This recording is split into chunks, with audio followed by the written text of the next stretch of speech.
Good afternoon, and welcome to the WEIM Governing Body General Session meeting. Please note that all audio connections are muted until the public comment portion of the call. We will give you instructions on how to make a comment at that time, and please remember to state your name and affiliation before stating your comments. As a reminder, this conference is being recorded. With that, I'll turn the conference over to Chair Kanzioka. Please go ahead. Thank you, Chris. Well, welcome to the July 2022 Western Energy Imbalance Market Governing Body meeting. I'm Robert Kanzioka and the new chair of the governing body. Jennifer Gardner is the new governing body vice chair. A warm welcome to Andy Campbell, our newest governing body member, and his first governing body meeting. Andy replaces our outgoing longtime member, Val Fawn. Also here are John Prescott and Anita Decker, our two other governing body members and past chairs. I'd like to start off saying that the next 12 months has several consequential items for the governing body that will impact the Western Energy Imbalance Market and regional coordination. We'll have some briefings on some of them later this meeting. But the pieces are in place to meet these challenges. The CAISO leadership and staff, the PTOs, the EIM participants, stakeholders, the Board of Governors, and the governing body, along with the processes that implemented, have all done their job in a cooperative environment. I am successful.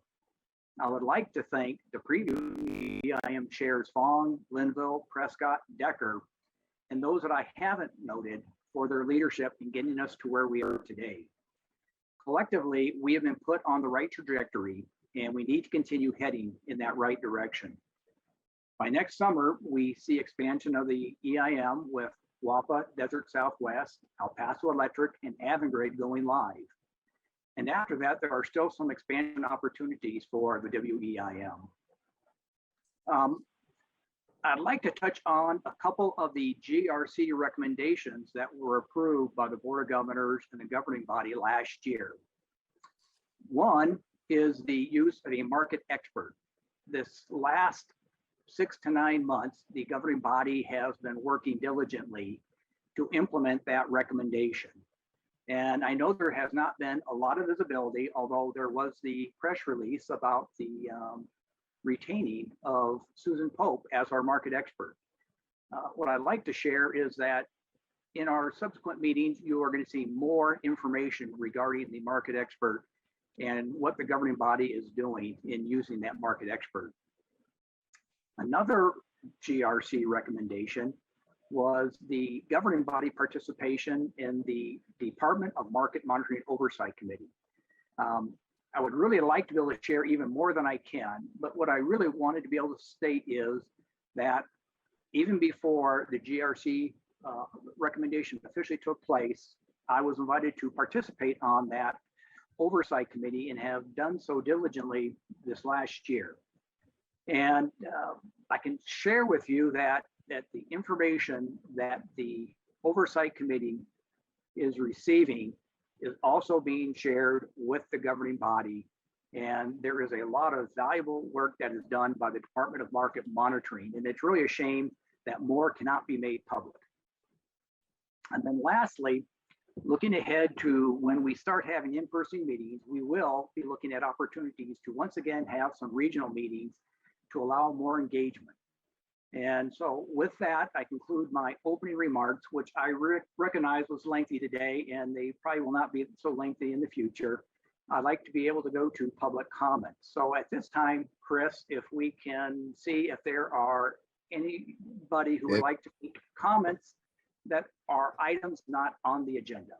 Sorry, Chair Kanzioka, let me interrupt you for a moment. I still need to do a roll call so we can officially record our quorum for the meeting.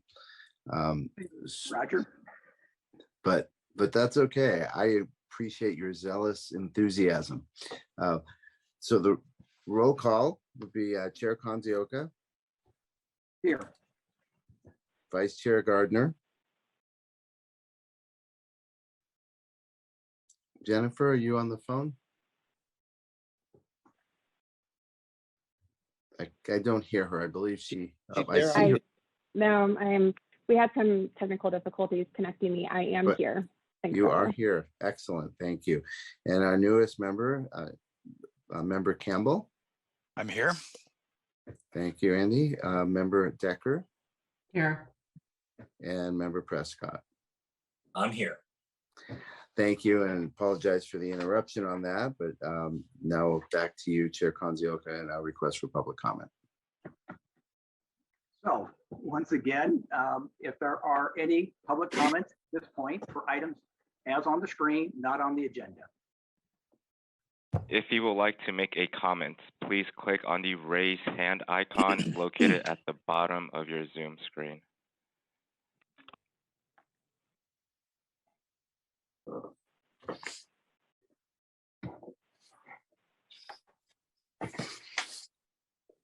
At this time, there are no hands raised. Thank you, Chris. So we will move on to our approval of previous meeting minutes. And Roger, I'll turn that over to you. Thank you, Chair Kanzioka. Need a motion for the June 29, 2022 general session minutes for the WEIM governing body. Can I have someone to so move? So moved. This is Nina. Thank you, Anita. And second, please. Second, This is John. this is Jennifer. I heard John and something behind you, John, so I'm going to take you this time. And let me go ahead and take the vote. As everyone knows, but I'll reiterate for anyone that does not, we walk through and do a vote while we are virtual, just to make sure we're clear that every member has their vote recorded. Chair Kanzioka, your vote. Aye. Vice Chair Gardner,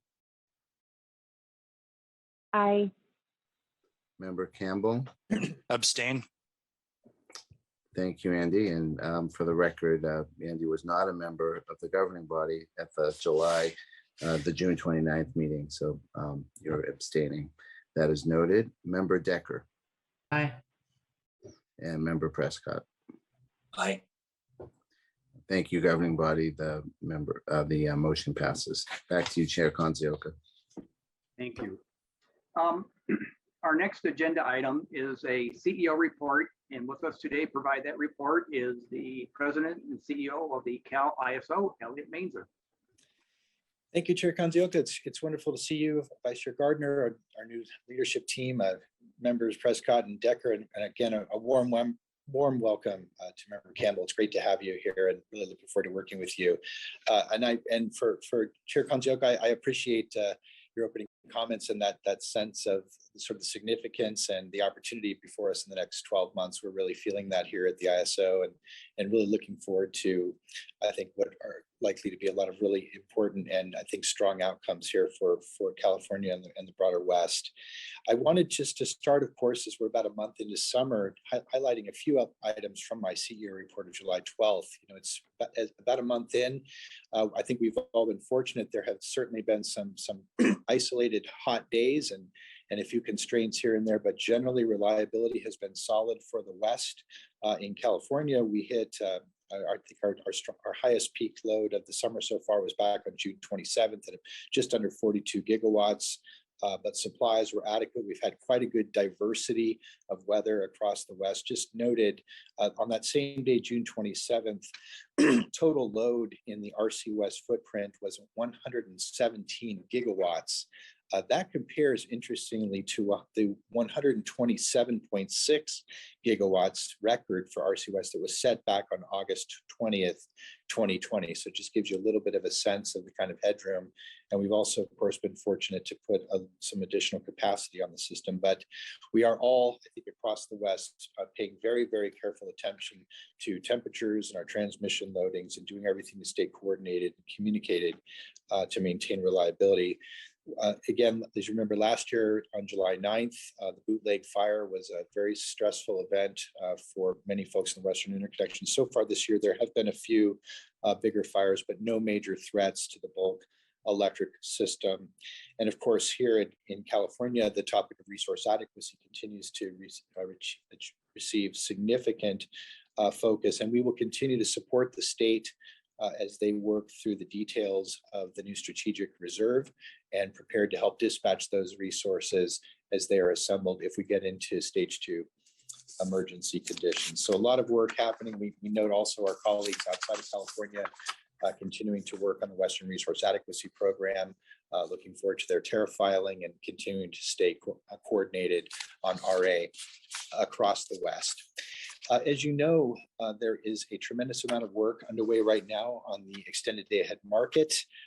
Last month, we received over 500 pages of comments, which our teams have been sorting through. Just an incredible amount of really, really constructive input. We're now in the process of conducting 7 stakeholder workshops. It started back on July 11th, had a couple last week. Next week will be in Salt Lake City.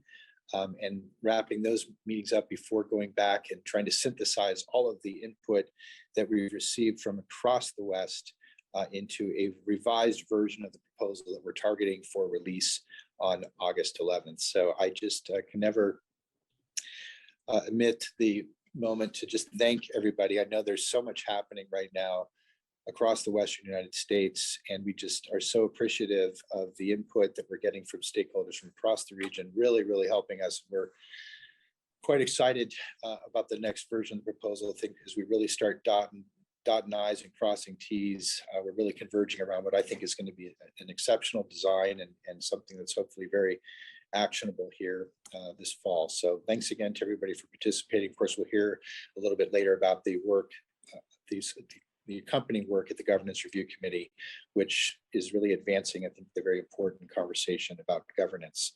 You are going to have some time this afternoon to hear an initiative update. I just noted in my CEO report that we continue to make progress on the resource efficiency enhancements phase 2. And of course, we'll be taking up the flexible ramping product refinement proposal here in the joint session. I just wanted to personally note and just call out the work that's happening on the transmission service and market scheduling priorities initiative, otherwise known as the wheel-throughs.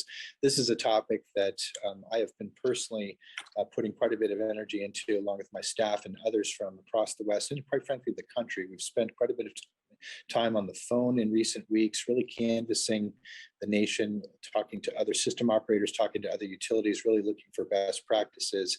And I'm excited that at the end of this month, we'll be releasing the straw proposal for the transmission service and market scheduling priorities proposal. I think we've really got a good framework.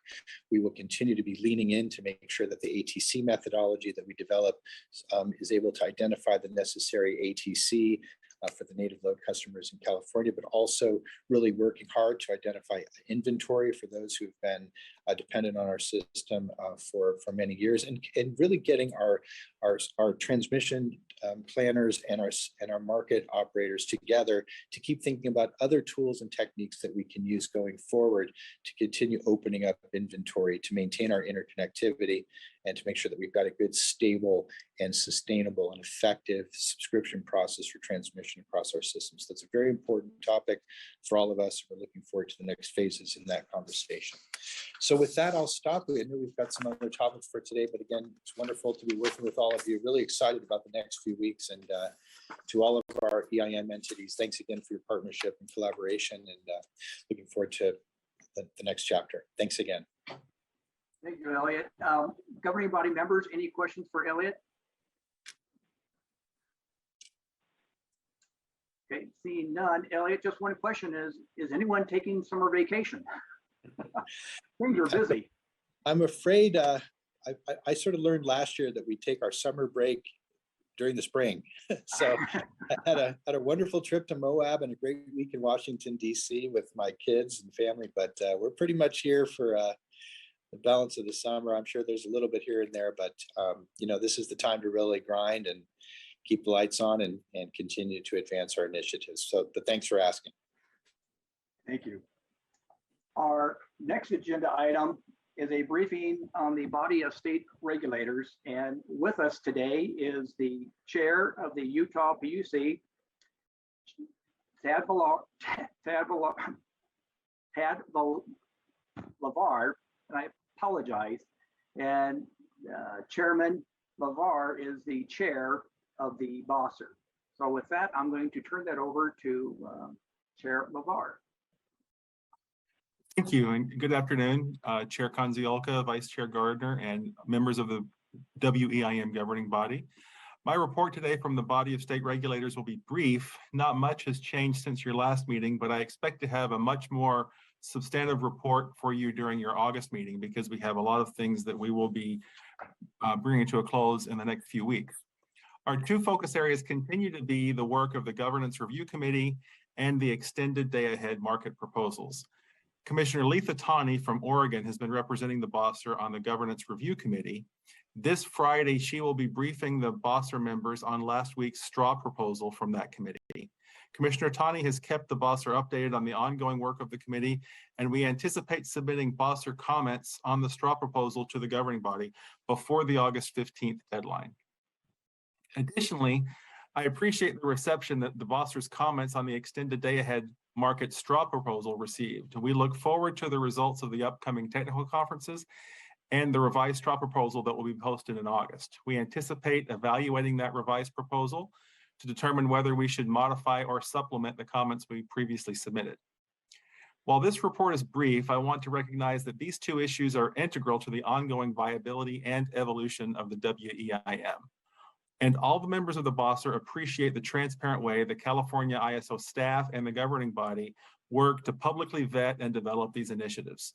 Achieving the right structure for the extended day-ahead market and the associated need to review governance should increase both confidence and benefits for all participants and demonstrate a meaningful step forward in the continually evolving Western electricity markets. The BOSSR appreciates the opportunity to participate in and comment on these developments. Our next BOSSR meeting is this Friday when we will examine the straw proposal from the Governance Review Committee. We meet again virtually on August 12th and have our next in-person meeting in Tempe, Arizona on September 28th in connection with the CREPC YRAD meetings. Thank you for the chance to present this brief report, and I'm happy to answer any questions. Any members of the governing body have questions for Chair LeVar?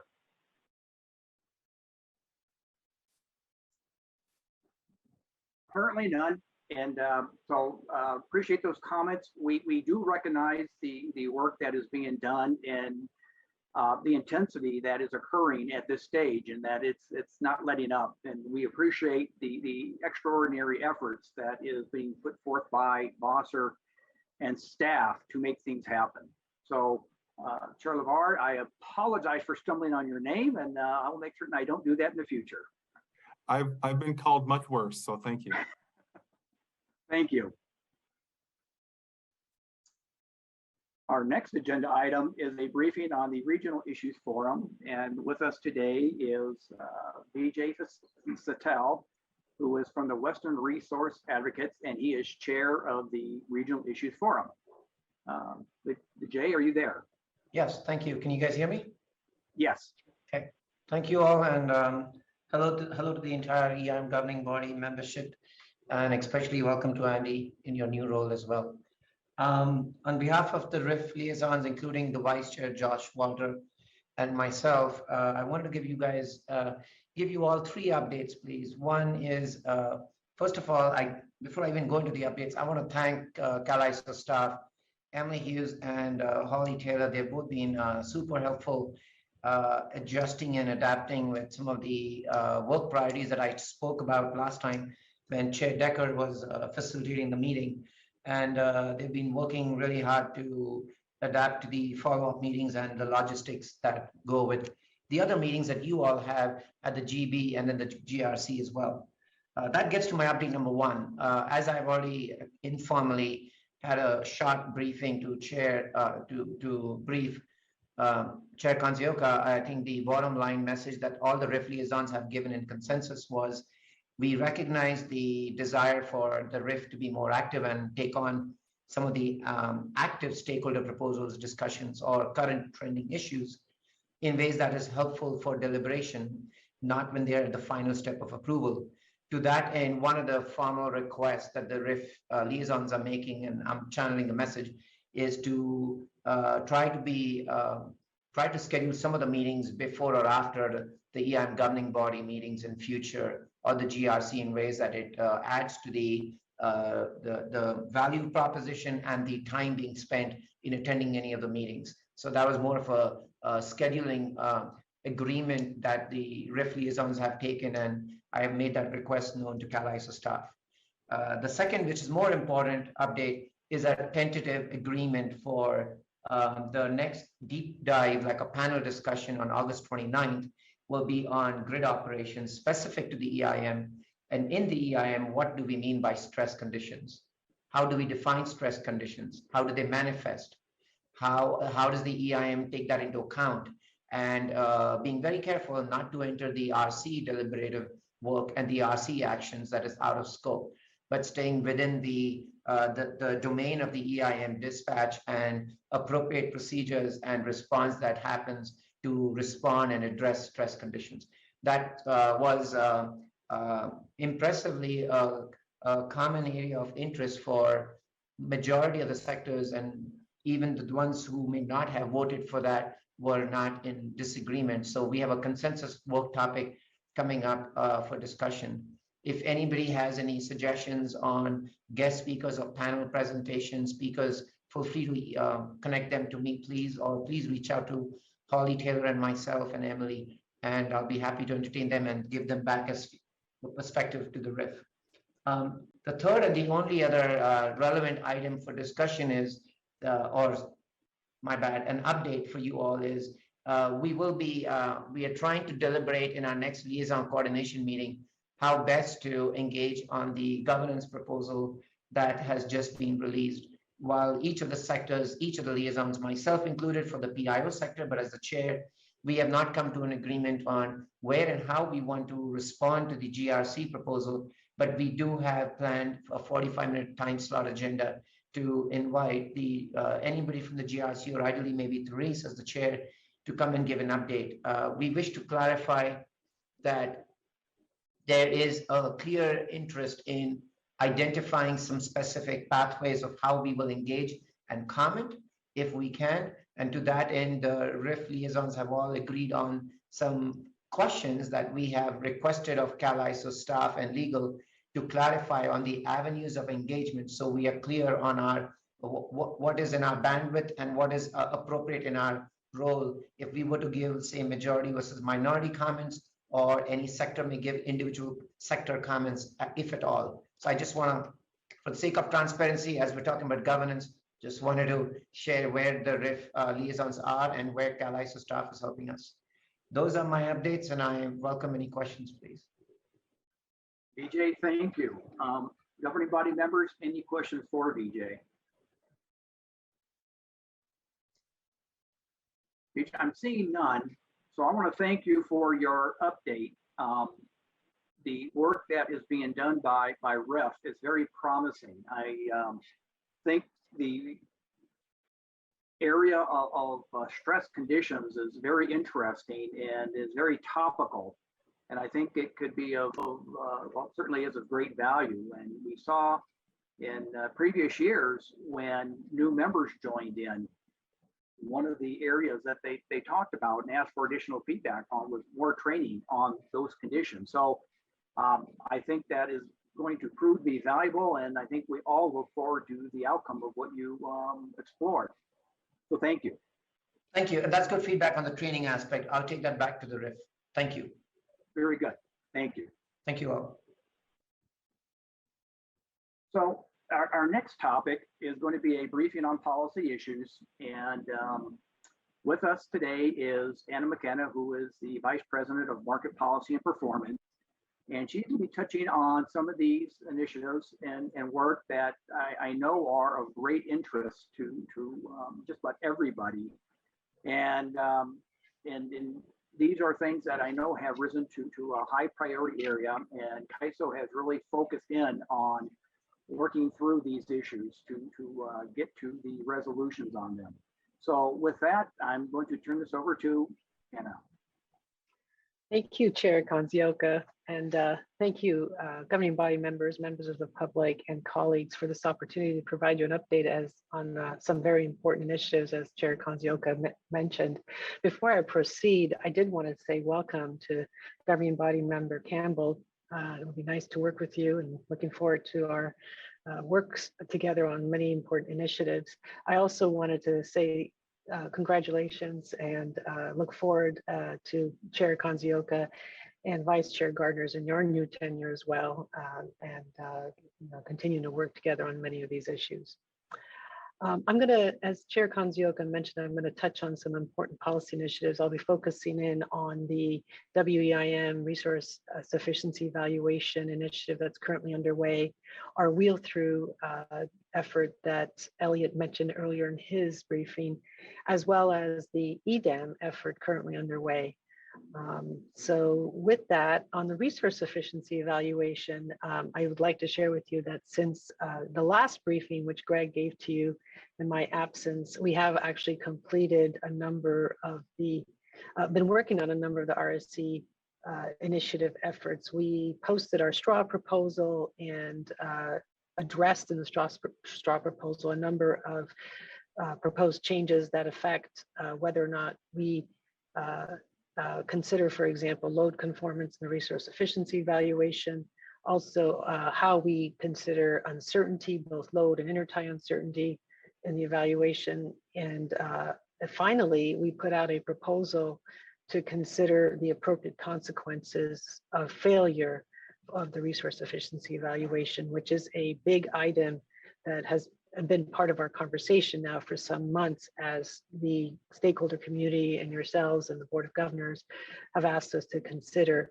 alternatives to limiting transfers across the WEIM under these circumstances. So we now have a proposal in front of the stakeholders.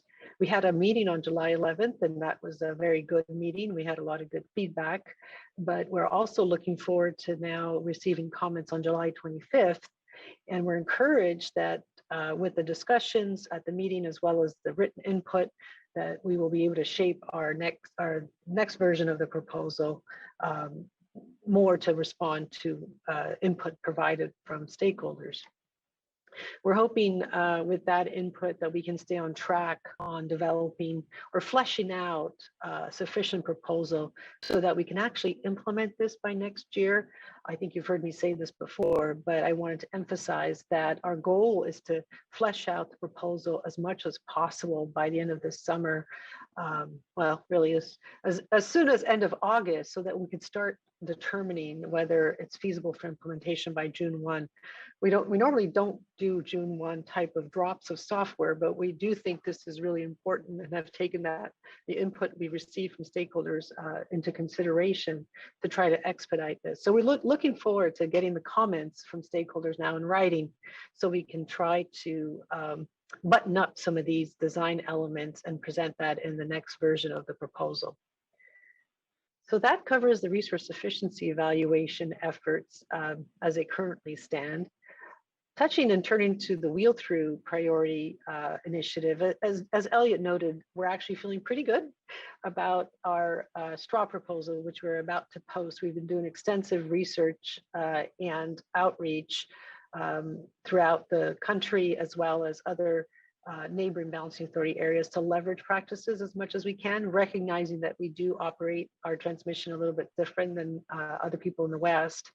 But with the help of the input from stakeholders over a series of working groups that we held late last year, earlier this year, as well as the canvassing I just mentioned, and also with the help of OETI, who we engage for these services, we're actually feeling pretty good that we have a fairly reasonable approach.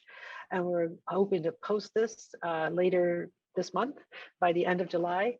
We're taking a little bit of more time because, in addition to the proposal itself, we're looking to provide some estimates as to what the available transmission looks like under the proposed approaches. I think just as a reminder, I might have touched on this before, but just as a reminder, we are looking to provide an option where we can make available any existing transmission capacity for wheel throughs after we've taken into consideration appropriate measures for native load use of the interties. And with that methodology, where we are able to determine what ATC can be provided for the wheel throughs, we're hoping to bridge some of the differences we have with other OAT-like service that's provided in the West, and provide that seamless service as best as we can through our systems. We also are looking to provide a framework for longer term requests for wheel-throughs, and that would require, and is sort of similar to what others do with their firm point-to-point requests, if you wish, that could enhance the capacity above what's existing in the system already and can be made available through the first option I described. So that sort of is the approach we're taking, and we hope that this does provide a more durable solution for our Western partners and for ourselves in native load protections within the system. And we do recognize that this is an extremely important item for our WEIM participants and for our prospective EDAM participants, and we recognize that it has to be sequenced accordingly. And so our goal is to complete the policy by the end of this year and get this before FERC, either at the same time or prior to the time that we get the proposal with EDAM to FERC, recognizing that this has the existing provisions around the current wheel-through mechanism has an expiration date, given that FERC has only given us till 2024 to complete this effort. And finally, before I move on to our next topic on EDAM, I did want to note that in addition to this effort, we strongly recognize the importance of working collaboratively with our Western parties, and including with California, to unblock and unleash, if you wish, any grid capacity that's available through innovative ways. Not just these proposals we're providing here, but maybe looking at non-wires and wire solutions across other parts of the West, and looking at coordinated operational efforts that we can take with our neighboring balancing authority areas. And so, for us, it goes without saying that it doesn't end with this proposal in making sure that we can make use and expand transmission as best as possible to benefit all of us across the West as we work towards meeting and evolving the grid over time. So next, I was going to address the EDAM effort, the extended day ahead market. Well, I'm very happy to report that it's actually been a very exciting few weeks in the EDAM space since the last update that we provided. And we have now launched a series of stakeholder workshops. On July 11th, we had our first workshop. And last week, July 11th was only last week. Last week we had 3 meetings. This week we have 2 meetings set up, and next week we have 2 more meetings. The meetings last week focused on a number of issues related to transmission, resource efficiency evaluation in the day-ahead market structure. And this week again, we're touching on transmission and other items related to those efforts. The meetings next week will be in person, and they will be in Salt Lake City. So we're looking forward to in-person participation throughout those 2 days. We'll have a number of ISO staff there, including myself and Mark will be present, and we hope to have a really good, robust dialogue on the issues. I want to give you a flavor a little bit on some of the key themes that are being discussed, because there's been a lot of interest in some of these areas. And so just as a little touch on it, we've talked a lot about the resource efficiency evaluation and the day-ahead market structure and what should count. The use of the WSPP Schedule C contracts. We spent a lot of time also discussing, and there was an array of difference of opinions around the issue of whether or not intertie bids that are not RA contracts for California should count as part of our resource efficiency evaluation showing. And there's a difference of opinion in that area, and we got a lot of good feedback. And we hope to talk more about some of these issues next week in Salt Lake City. We also continue to consider financial consequences of failure when it comes to the RSC.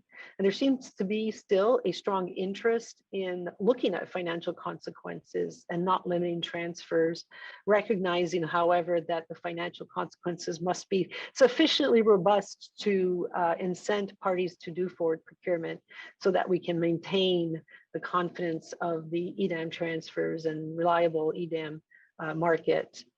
Next week, last week, we focused on bucket 2 transmission and the release of that bucket 2 transmission.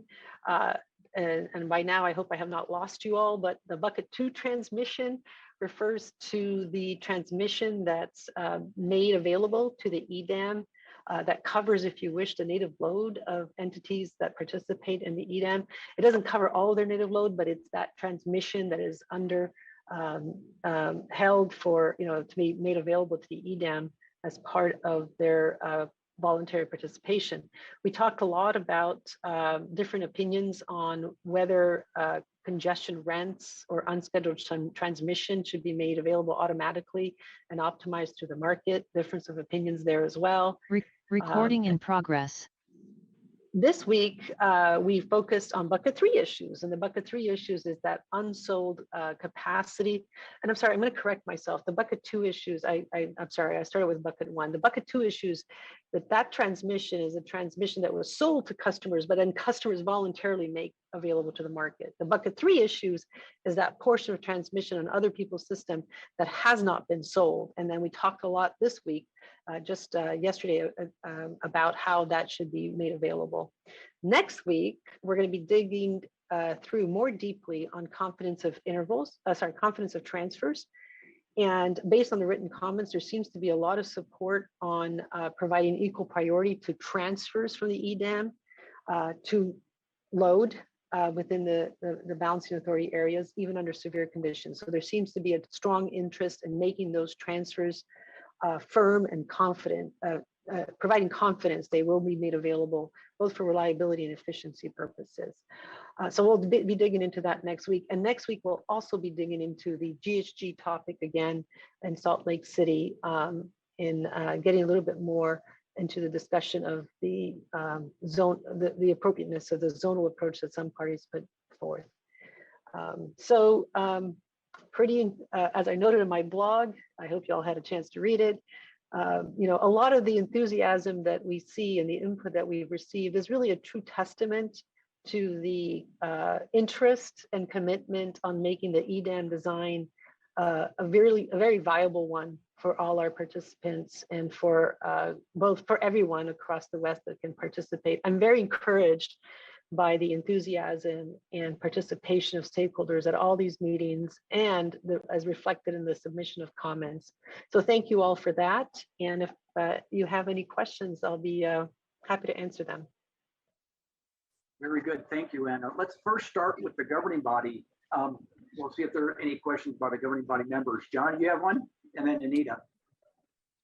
Yeah, mine really isn't a question as much as a comment. Anna, thank you for these presentations, because not everybody has a chance to attend all these different workshops and meetings, including us. So it gives us a good high-level overview of what's going on, keeps everybody informed, and it kind of goes back to that we want to be as transparent as possible in these initiatives. So just a kudos to you and your staff for doing these reports. Thank you. You're very welcome. It's my pleasure to do them. Anita. And mine was more along the line of comments. So these 3 issues are all really meaty. We've all spent a lot of time on them.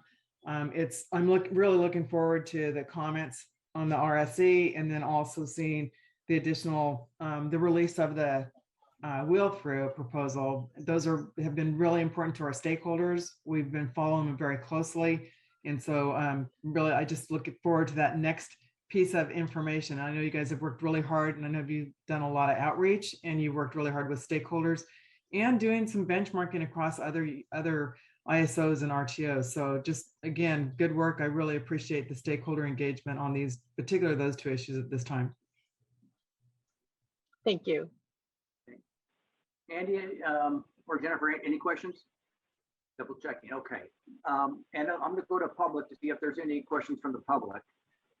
Chris, could we open up the lines to see if there's any public comments or questions?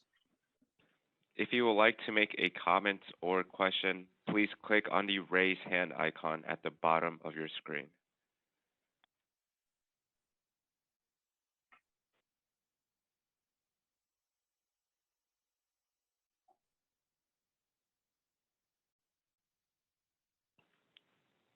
And at this time, I see no hands raised. Thank you, Chris. So we'll move on, and Anna, you're still up. You now have the opportunity to touch on the governing body planning calendar. Yes, thank you. And let's go to the next slide. So as indicated here in the August upcoming meeting, we don't have any decisional items at this point indicated in that slot. So we don't anticipate there'll be a need to do any of those, any decisional items. We do have a series of briefings that will be provided, probably similar to this meeting. And again, I will be happy to report on all the policy initiatives at that time as well. But as is indicated, August does not have any decisional items for the governing body. October, however, we start getting into some additional, some of the items we've been working on this past year. We're hoping to have a proposal by this October on the WEIM resource sufficiency evaluation that I just noted. It does say pending decisional classification, but that is, very likely a joint item for the governing body and board of governors. We also have the storage enhancements. We're looking to bring those as well. And we have some parameter changes that we're looking to make related, and that's also pending classification, and I'm not sure yet where that falls under. The day ahead enhancements are also pegged for October, and we hope to be able to do that by October. We are working on some issues in that area, and there's a little bit of, there may be a little need to push to December, but right now we're still pegged for October on that one. And then of course we'll do our regular briefings. So that gives you an idea between August and October. And I think Governing Member Decker has a question. So I think something that would be helpful, because this is I think a public document, particularly if our stakeholders looking to see where they're going to see a briefing, it would be really helpful instead of like maybe a WEIM implement or a briefing on whatever, if you actually highlighted, like there would be, I'm expecting we'll probably in August have an RSE briefing, because the comments will have been in, we'll be able to get a sense of what direction they were going.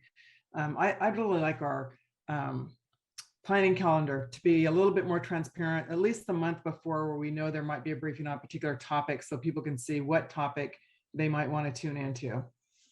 That's a very good point. And as I look at this, we don't list the briefings on pending stakeholder initiatives. So we'll take that as a to-do to make sure that it gets listed in the briefings.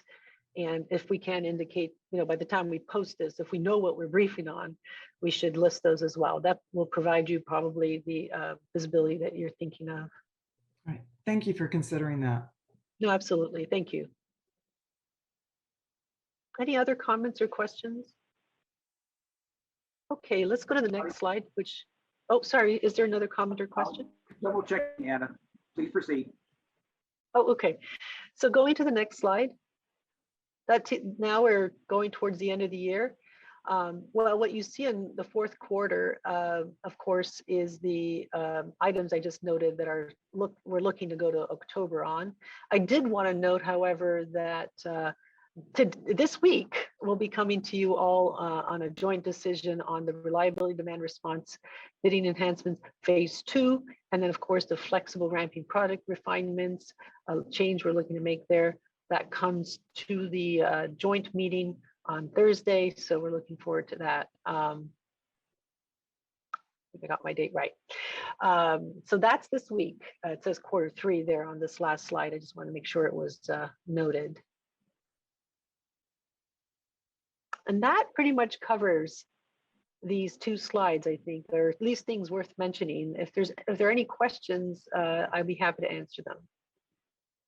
I'm checking, do the governing body members have any questions? And it does not appear to be any. So Anna, hold on. We'll see if there's any public comments. Chris, can you open up the line for public comments? As a reminder, if you would like to make a comment, please click on the raise hand icon at the bottom of your Zoom screen.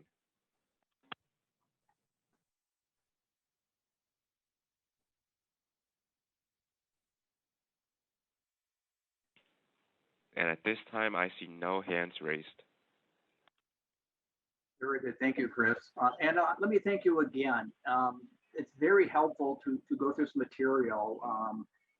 Quite dynamic, and we recognize that, especially when there's projections, things can change.